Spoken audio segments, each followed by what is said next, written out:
Tarde para você que nos acompanha aqui pela Conexão 98.1, a rádio que tem tudo que você gosta. Eu sou o Júlio Prado e a partir de agora, ao lado do meu companheiro de jornada aqui na análise política do nosso especial, nossa temporada especial de cobertura eleitoral 2022, Luiz Armando Costa.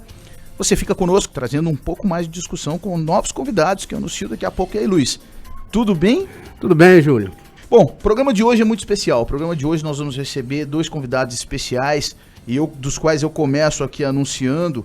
Vamos receber aqui um convidado que é um amigo querido também, está sempre com a gente aqui na programação, também na Live 98, trazendo análise política, análise de assuntos de forma geral. Grande Lutero Fonseca. E aí, Lutero, fala aí, meu. Tudo bem, Júlio? Boa tarde tá? a todos. É bom demais estar aqui de novo. É uma honra estar nesse rádio, nesse local de comunicação com as pessoas. Sempre junto. E uma convidada muito especial que gentilmente aceitou o nosso convite para estar aqui falando de temas que ela domina muito, afinal de contas é uma das maiores autoridades da educação no país e tem um histórico de prestação de serviço aqui para o Tocantins sem precedentes também. Então dá muito orgulho para a gente ter aqui discutindo política também, deputada federal pelo Tocantins, professora Dorinha, bem-vinda ao Conexão com Voto, à Conexão 98.1. Obrigado por aceitar o convite, por estar conosco aqui. Bom, boa tarde, Júlio. É um prazer estar aqui, cumprimentar Luiz Armando, Lutero Fonseca, ambos que eu respeito muito, tanto na área da comunicação, adoro o material que você escreve, Luiz Armando. E é sempre um prazer estar aqui conversando, né? E parabenizar pela qualidade do debate. Estou sempre à disposição. Muito obrigado. Para a gente também é motivo de muita felicidade. Nós começamos esse programa, eu queria já abrir essa discussão aqui, esse nosso bate-papo, deputada, falando de um tema que roubou a cena já nas últimas semanas e eu gostaria de saber um pouco da sua visão sobre esse tema, como é que a senhora analisa esse tema, diz respeito a esse anúncio de 33% nos salários dos profissionais aí da educação básica, dos professores. Porque de um lado tem governo federal dizendo que é justo, merecido e importante e é momento de fazer isso. Não discordo, a classe dos professores precisam de fato precisam ser cada vez mais valorizadas no Brasil. Mas por outro lado nós temos prefeitos e governadores Brasil afora dizendo que isso é inviável, não é exequível.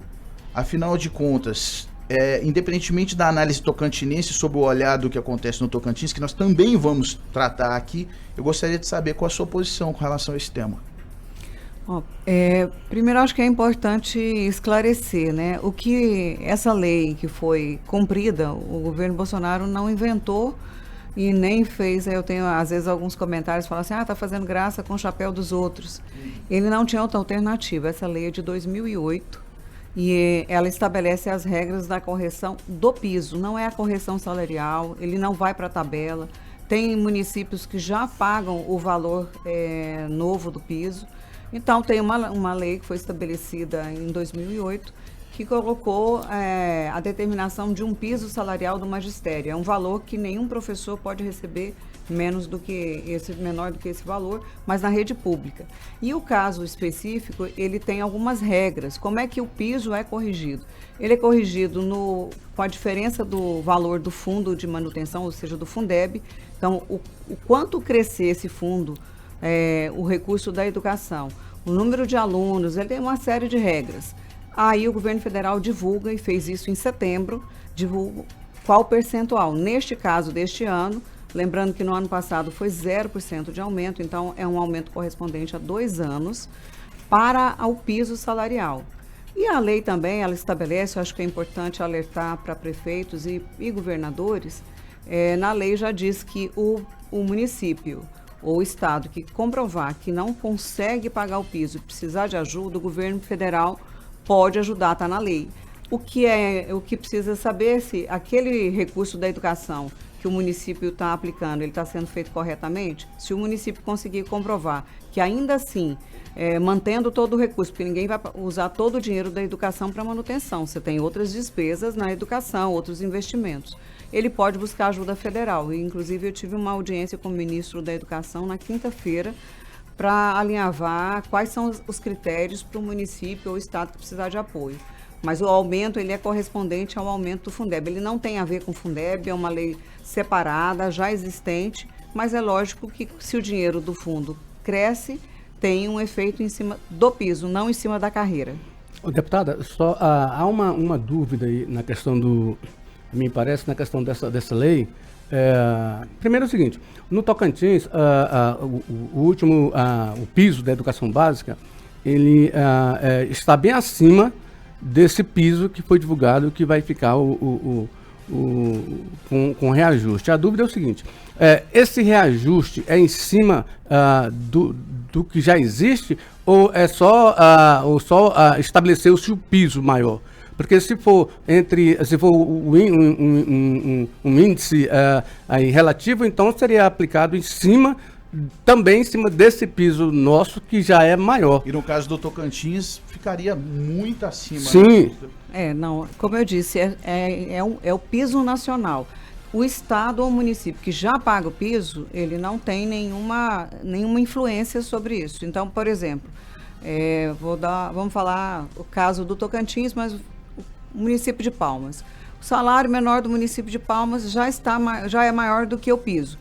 Não tem nenhuma alteração nesse caso. O que não impede, obviamente, do município ou estado dar a correção do INPC ou estabelecer um aumento que é a critério de cada gestor. Mas a lei, ela só se refere ao valor mínimo. Quem já paga o valor mínimo não tem nenhum efeito em relação a essa remuneração. Deputada, a senhora conseguiu uma vitória relevante para a educação no Brasil na questão do Fundeb, né? Que foi a senhora conseguiu, né, o apoio do Congresso, um relatório, aquela coisa toda, e que mudou, né, assim, foi uma coisa importante para o Brasil, né. Agora, a indagação minha é o seguinte, se você pegando a execução orçamentária do governo do Estado, por exemplo, no ano passado, o governo gastou mais de 800 milhões do Fundeb, né, recurso do Fundeb, com o pagamento de salários de professores da educação básica. Então, esse valor é mais de 50% do orçamento da educação. Assim, o que se percebe é o seguinte, que os governadores começam a dar reajuste, né, estabelecem plano de cargos e terminam entrando nos recursos do Fundeb. E aí, a mim parece que determinados setores da educação terminam sendo prejudicados, né, investimentos, melhoria da educação, em função de salários. O que a senhora acha disso? Olha, primeiro, o Brasil tem na sua Constituição um percentual, ou seja, um quantitativo de recursos obrigatórios para a educação. No caso de estados e municípios é 25% e no caso da União, 18%.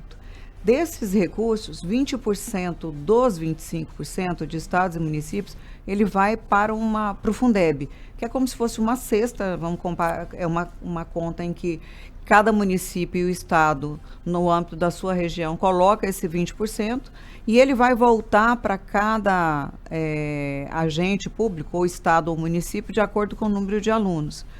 A União, ela sempre colocou a menor parte, era 10% no geral, e no caso do Tocantins, nós nunca recebemos nenhum centavo federal dentro do Fundeb.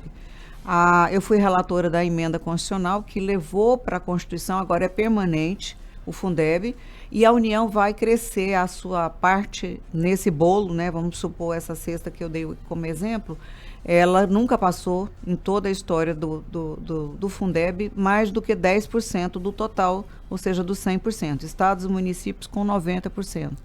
Nós conseguimos assegurar que esse 10% vai crescer gradativamente até 2026 e cresce para 23%.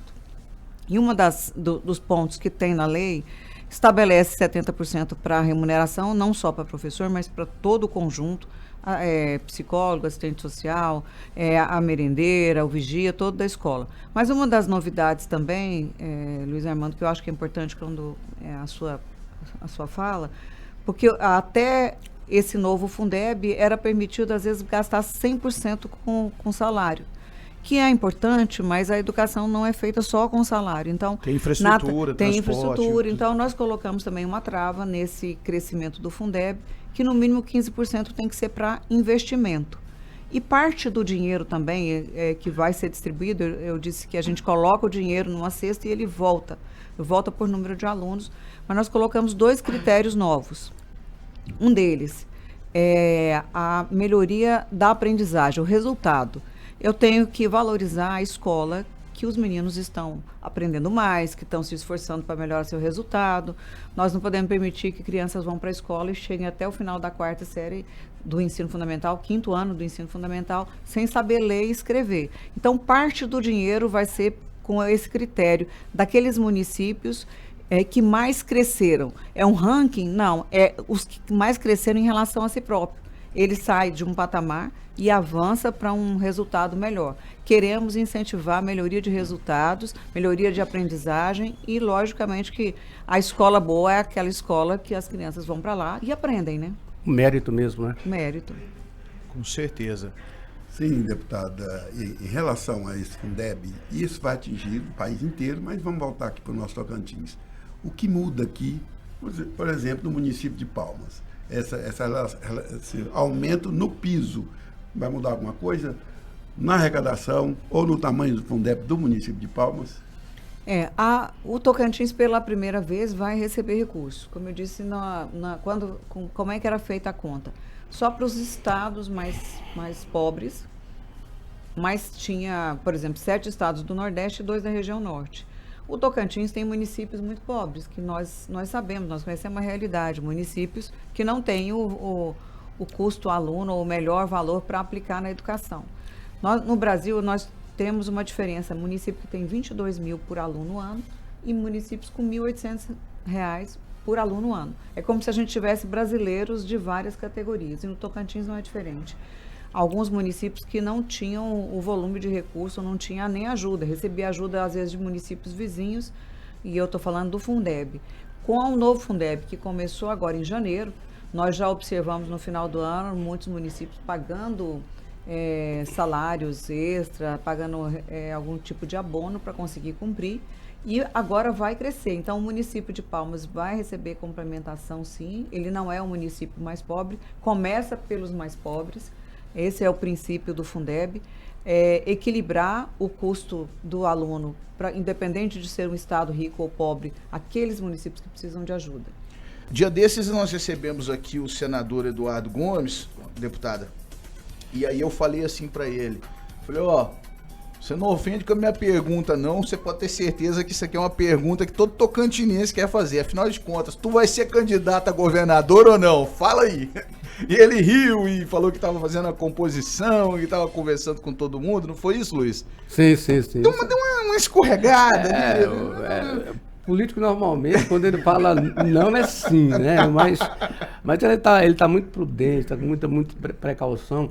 Agora, ele tem musculatura política, sim, para ser candidato ao governo, e sim, ele tem tudo nas mãos para ser um grande candidato e dar trabalho aí, viu? Sem dúvida, concordo. E tem uma trajetória boa de trabalho. Tem estofo político, tem habilidade política, articulado aqui em Brasília. Eu acho que ele dispõe de todos os predicados necessários para tal. Então eu te pergunto, deputada, a senhora vai ser candidata ao Senado? Eu sou pré-candidata ao Senado, sim. Ah, tá vendo? Ela não escorregou. Muito bem. Conta mais pra gente a respeito desse projeto político, deputada. Primeiro, acho que tem um pouco a ver com a fala do nosso senador Eduardo Gomes, essa questão da articulação, da discussão, que uma candidatura majoritária, ou melhor, nenhuma candidatura política, porque nós vivemos numa democracia de representação. Então, eu não posso ser candidata de mim mesmo. Isso faz parte de um debate, de uma construção. Você precisa enxergar que do lugar que você fala, como você quer se colocar no seu estado, pode ajudar a vida das pessoas. Eu não estou procurando emprego. Por que eu digo sempre isso? Eu sou professora concursada, eu tenho vários espaços como trabalho. E quando eu fui candidata a primeira vez como deputada federal, muita gente chegava ou para mim, eu falava às vezes com o Fernando, né, meu esposo, e falava assim, por que a Dorinha vai começar como deputada federal? Ela podia ser candidata a deputada estadual, nunca foi candidata a nenhum cargo político, né? E eu sempre respondi, sabia que não era uma coisa simples, mas é onde eu enxergava que eu tinha condição, até a partir da realidade, eu fui secretária de Educação quase 10 anos, eu olhava legislações que seriam modificadas, como foram o Plano Nacional de Educação, a LDB, que eu podia fazer, contribuir até a partir do meu lugar. E aí, por que hoje eu me coloco como pré-candidato ao Senado? Eu estou no 3º mandato, eu tenho um conhecimento grande do Estado, né? Tenho um envolvimento com a educação de vida inteira, fui alfabetizadora, professora e secretária.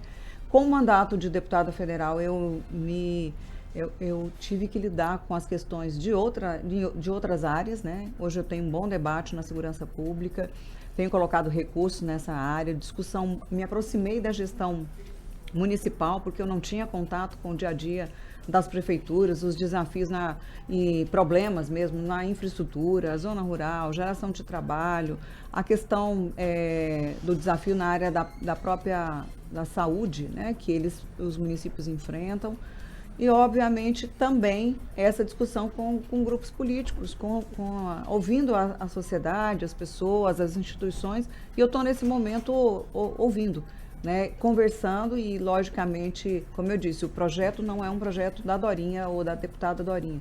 Ele precisa ser um projeto do Tocantins, né? E eu acho que mais até do que nomes, esse é o lugar, como o Eduardo colocou, nós estamos ouvindo e construindo. Mais do que um projeto de pessoa, precisa ser um projeto de Estado. Nós temos muita coisa para fazer no Tocantins. Eu estou aqui no Estado desde 90, morei em Arraias, morei em Porto, estou em Palmas, ando muito, então sou pré-candidata ao Senado. Deputada, a senhora tem um trabalho relevante para o Estado, ou seja, a senhora não trabalha só com a educação, a senhora falava que trouxe recursos para a modernização da questão de identificação na Secretaria de Segurança Pública, né? Então, assim, a senhora já tem uma situação consolidada no Estado do Tocantins. Agora, veja bem, nos últimos 2 anos, a senhora enfrentou um embate dentro do Democratas com o grupo do governador afastado, Mauro Carles, pelo comando do Democratas. Aí agora o Democratas fundiu-se com o PSL e formou a União Brasil, que tem 81 deputados e, salvo engano, 3 senadores. Só que o ex-governador afastado, Mauro Carles, ele era o presidente regional do PSL. E ele é elegível por enquanto, ainda é elegível, né?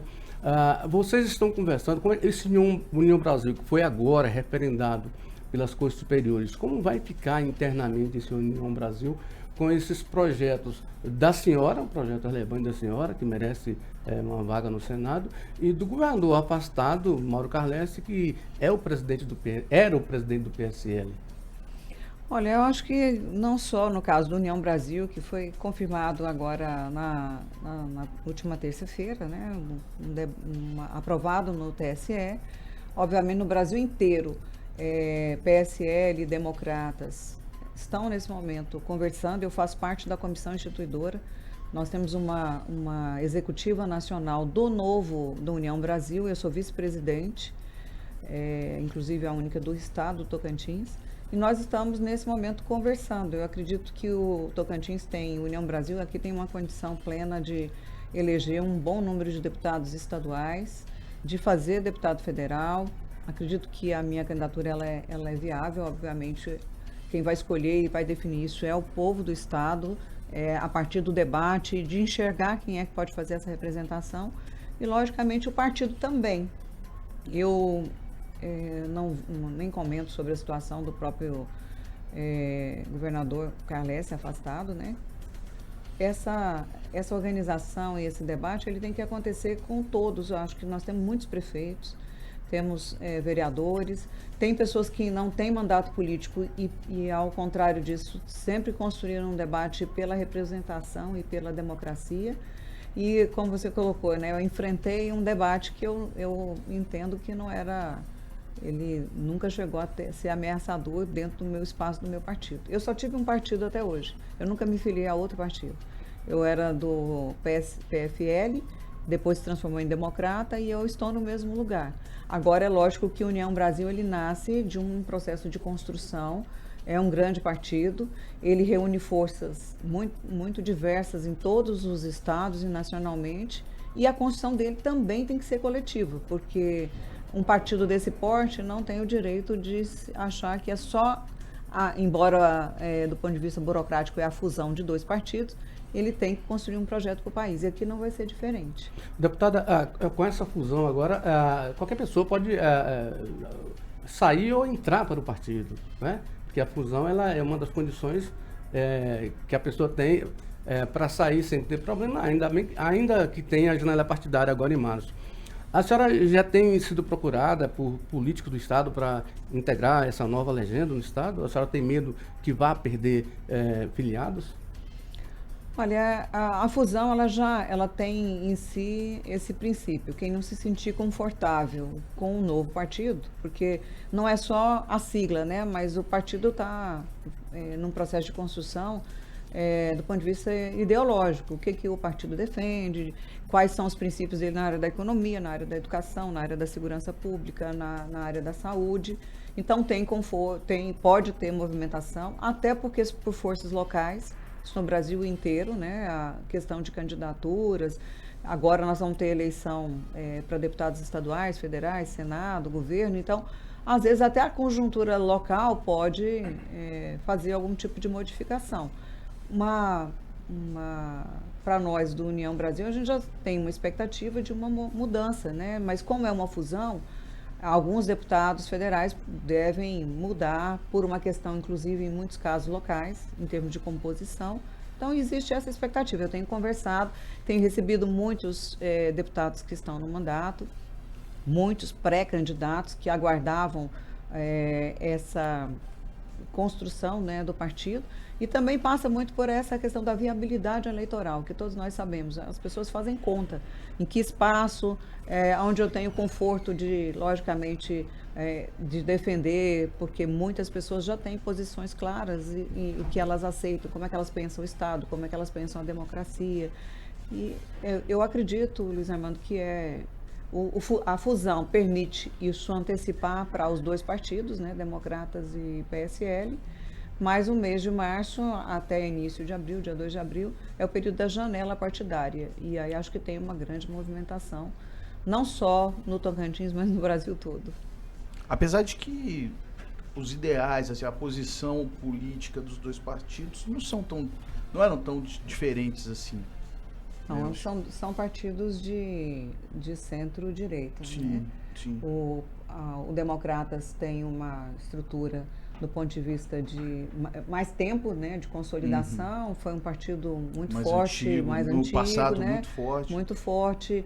Tem o próprio PSL tem um outro histórico, era um partido pequeno, que cresceu muito com a ida do atual presidente Bolsonaro, né? E ele também tem até uma posição de extrema direita, né, enquanto partido, enquanto grupo.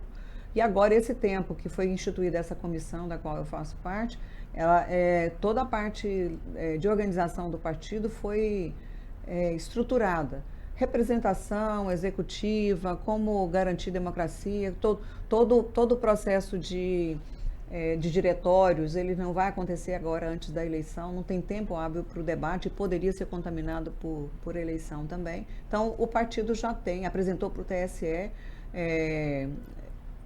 propostas, né, estatuto e regimento que foram aceitos e como é que ele vai se organizar e qual o tempo para se efetivar em todos os estados. E já que ela se propôs, colocando o nome à disposição para o Senado, que é diferente de deputado, você está no campo proporcional e agora vem para o campo majoritário, como é que está a sua visão a respeito do Estado, que nós somos tipicamente rurícola, né, e a estrutura social e econômica, a base é rurícola, né, como a senhora está vendo também o dimensionamento da saúde e a segurança dentro desse Estado?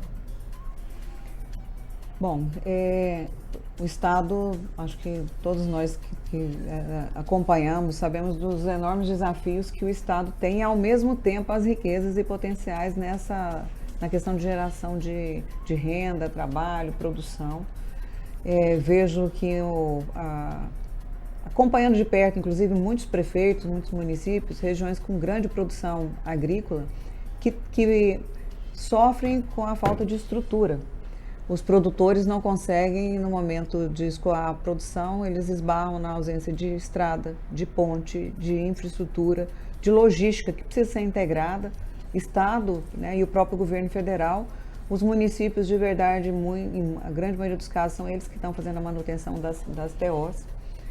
Muitos produtores no sofrimento ou na lama ou na ausência total de estradas. Então, acho que é preciso uma ação e tenho certeza que nós podemos contar com a ajuda do Ministério da Agricultura. A ministra Tereza tem feito um grande trabalho com os produtores, é uma grande produtora rural.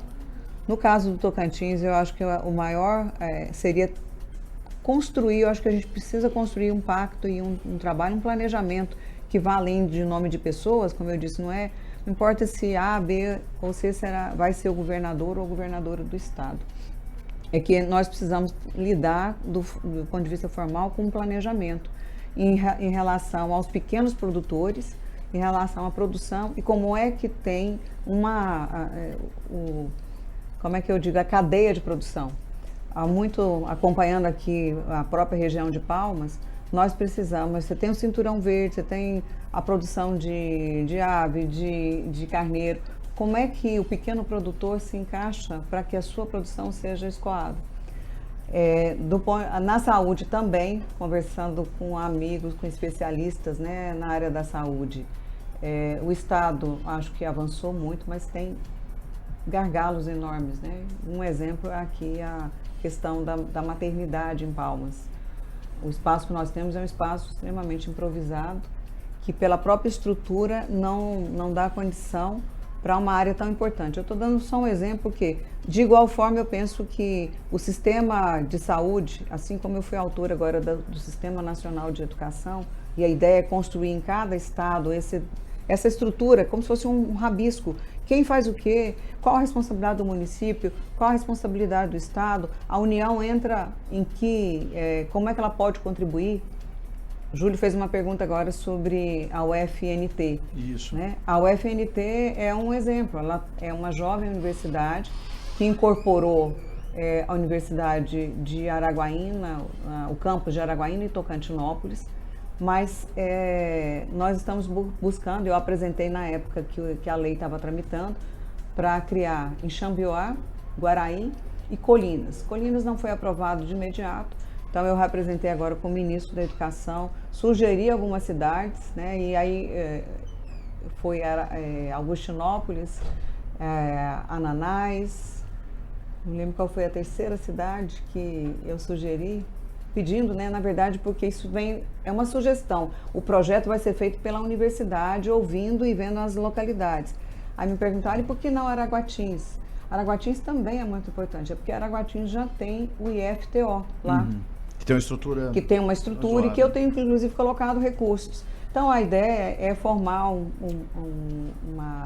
uma ação nessa área de formação profissional, de preparação de mão de obra, de preparação para o mundo do trabalho, para a pesquisa, para a extensão, mas que possa integrar.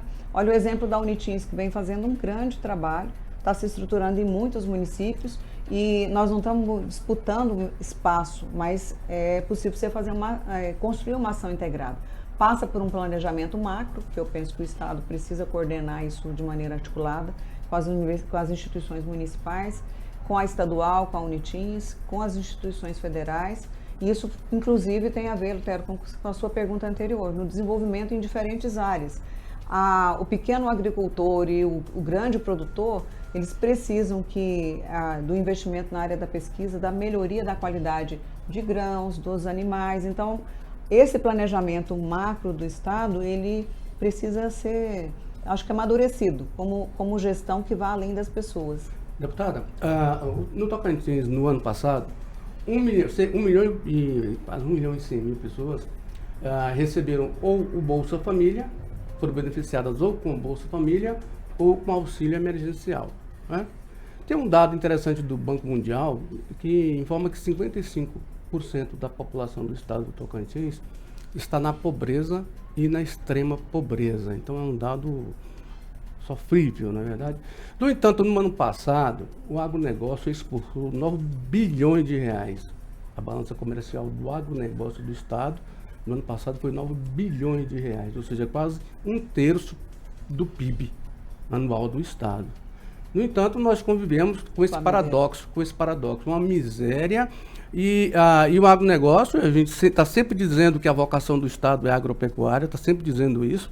No entanto, o agronegócio exportou ano passado 90 bilhões, pagando um ICMS de 1% na movimentação interna, e na Lei Candir, para exportação, 0 imposto. E aí nós temos nossas estradas que transportam essa produção de 9 bilhões para a linha de trem de ferro, da forma que está.